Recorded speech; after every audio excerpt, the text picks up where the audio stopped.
हे मान्सूनचे जे ढग असतात ते वाहू लागतील, जे बारीक सारीक असतात.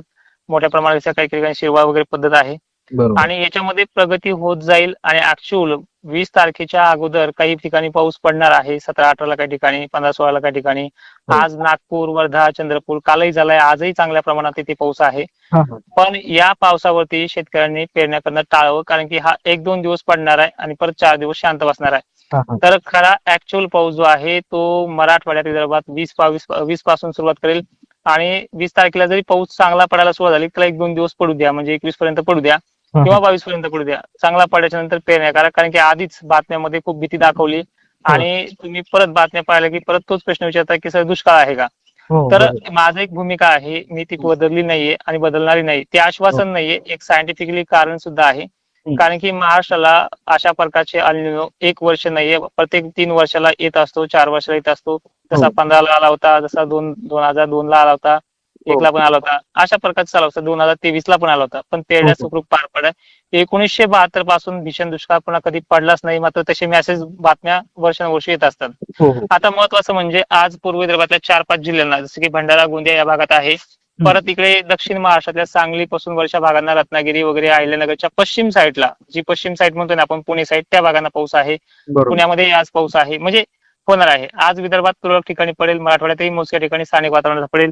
मान्सूनचे जे काही वारे वाहत आहेत जोराने, जे भाका हो स्वरूपात तुम्हाला वाटतायत, हेच आभाळ काढणारे आणि कालपासून त्याचं काढण्याची प्रक्रिया चालू आहे. हो हो त्यामुळे जास्त काही घाबरण्याची कंडिशन नाही. फक्त 6 दिवस पेरणीसाठी थांबायचे, म्हणजे अवघ्या 6-7 दिवसामध्ये चित्र स्पष्ट होणार आहे. चालेल महत्वाचं चालेल. म्हणजे मान्सून 15-16ला जी तुम्हाला तारीख दिलेली आहे, हो त्या तारखेला मान्सून महाराष्ट्रात प्रवेश करतोय, पण त्या अगोदरच मान्सूनची मोसमी वारे महाराष्ट्रात पोहोचले आहेत. सध्या ते वाहत आहेत आणि तेच आभाळ काढतायत.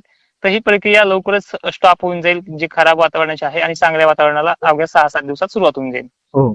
तर साहेब हम्म, काय होतंय माहितीये का सध्या अं, हम्म, खूप साऱ्या माध्यमांकडून किंवा काही व्यक्तींकडून शेतकऱ्यांची हम्म. दिशाभूल केली जाते की खूप दुष्काळ पडेल वगैरे वगैरे असं बातम्या फिरतच आहेत. तर शेतकऱ्यांची म्हणजे दिशाभूल होऊ नये त्यासाठी काय सल्ला द्याल? कोणाचे अंदाज बघावं शेतकऱ्यांनी काय हे म्हणून? बघा, शेतकऱ्यांनी सल्ला ज्यांचा योग्य असेल त्यांचे अंदाज पाहायचे. माझ्या माध्यमातून फक्त एवढंच सांगेल की तुम्ही हो वारंवार पाहताय की कालच TV9ला, न्यूजला वगैरे बातमी होती की हो दुष्काळ परिस्थिती निर्माण होणार आहे, 3 महिने दुष्काळ आहे. हो दुसरं महत्वाचं म्हणजे 9-10 तारखेला, 7-8 तारखेला पाऊस पडला, त्यावेळेस बातम्या पॉझिटिव्ह होत्या.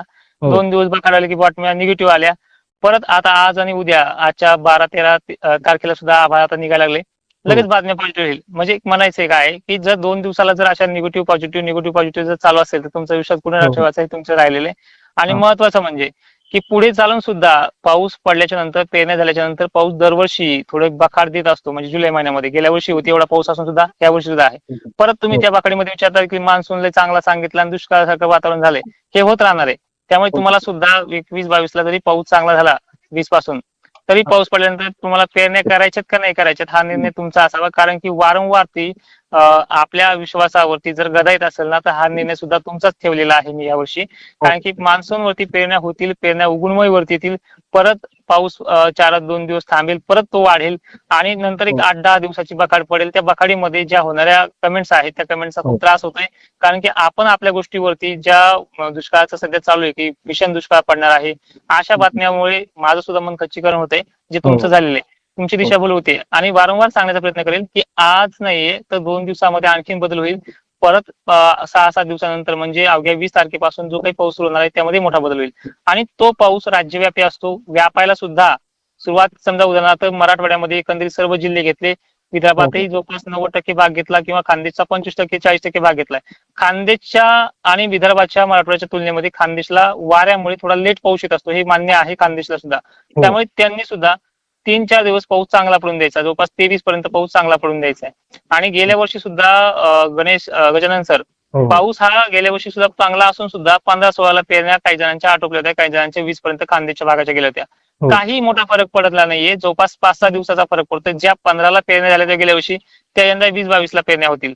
हम्म. ज्या पेरण्या गेल्या वर्षी 20ला झाल्या त्या 25ला होतील. फक्त 5-6 दिवसाचा डिफरंट काल लागतोय, बाकी मोठा बदल नाहीये. बाकी अल निनोच्या बाबत सांगायचं म्हणलं तर हा खरा मोठा गैरसमज आहे किंवा समज आहे. हो अल निनो यंदा आहे, थोडा मोठा सुद्धा आहे. पण दुष्काळ कशाला म्हणतायत की दुष्काळ फक्त एवढा जून महिना ठरवत नाही दुष्काळ आहे का.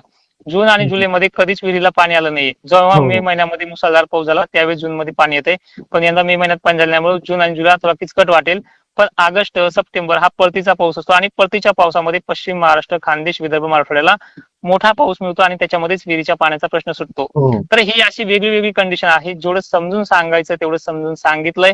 बाकी हम्म. मर्जी तुमची आहे. मी पेरण्यांचा हो, सल्ला पण 20-22 सांगते पाऊस चांगला पडेल. त्यावेळेसही निर्णय तुमचाच असावा. कारण की हो. बखाडीमध्ये जुलैच्या तुम्ही परत तोच प्रश्न विचारता त्यामुळे बरोबर. या गोष्टीला इथेच पूर्ण विराम देतो. तर साहेब काय होतंय माहिती का, काही शेतकरी दुसऱ्या लोकांच्या भूलथापाला बळी पडतात.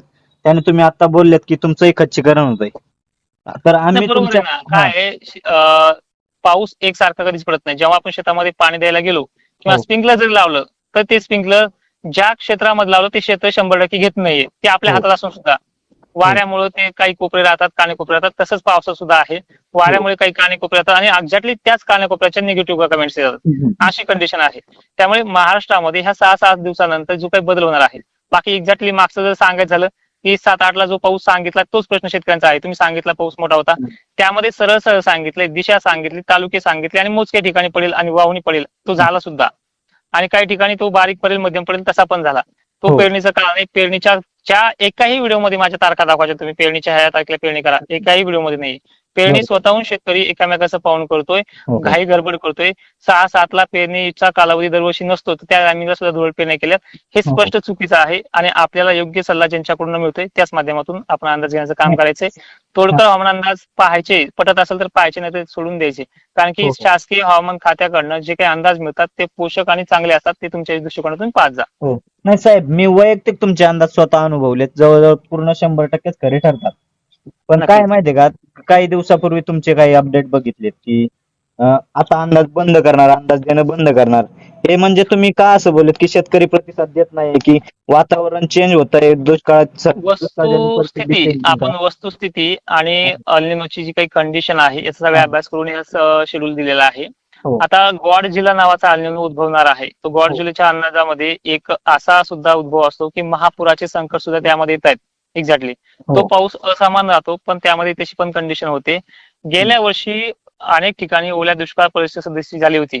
एकाचा तरी मेसेज होता का हो? स्कायमेटचा तरी होता का? पण नाही. अमुक सगळा एकाचाही नव्हता. तरी ओला दुष्काळासारखा पाऊस, महापूर, जनावरे उदगावली, अनेक ठिकाणी शेतकऱ्यांचे नुकसान झाले. तर बरोबर. एकाचाही नव्हता. थोडं असलं तर मसाला लावून सांगायची पद्धत आहे. महाराष्ट्रामध्ये आज बातम्या सुद्धा मागे बघितलं, आखाती युद्धामध्ये जे आखाती युद्ध चालू आहे इराण इराकचं, जेवढ्या मिसाईल पडल्यात तेवढे माणसं तरी मेलीत का? बरोबर. नाही. पण त्या बातम्या अशा तीव्र होत्या की जसं का अख्खा जगामध्ये तिसरं महायुद्ध सुरू होते की काय. हे अशा प्रकारच्या बातम्यामुळे शेतकऱ्यांचं भ्रम झालंय. बाकी निर्णय शेतकऱ्यांचा आहे, त्यांनी वैयक्तिक तो घ्यायचा आहे. पावसाचे जे काही अपडेट आहे ते तुमच्या चॅनलवरती देण्यात येईल आणि आजच्या व्हिडिओमध्ये जाहीर करतोय सोशल मीडियावरती की हो. तुम्ही आपल्या जालना जिल्ह्याचं सोशल मीडिया जे अकाउंट आहे हे तुमचं, ते आपल्या प्रयोगशाळेला जोडलेलं आहे आणि इथून पुढे जेन्युइन अपडेट जे असतात, जे ऍक्च्युअल परिस्थितीला सांगण्याचं आहे काम, ते तुमच्या माध्यमातून सांगण्याचा प्रयत्न करेल. हो.